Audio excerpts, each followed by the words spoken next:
Io vedo celerità, vedo voglia di fare, del resto c'è un impegno con i cittadini da parte delle forze politiche che ci governano. Penso e immagino che si possa entro fine anno chiudere la partita dell'intesa, perché la Costituzione prevede che ci sia la firma dell'intesa tra il governo e la regione, e noi siamo qui. Motore acceso, negoziato al via, autonomia all'orizzonte. Ministero per gli Affari Regionali, Roma, ore 16, al tavolo le delegazioni trattanti.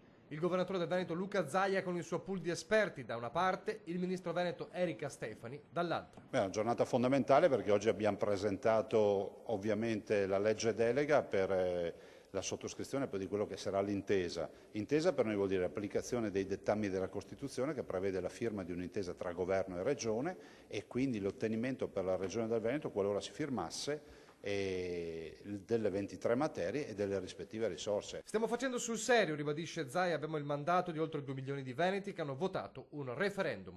Adesso i tempi. Adesso il Ministro si è preso del tempo, immagino che basterà una settimana, 10 giorni per valutare le diverse proposte.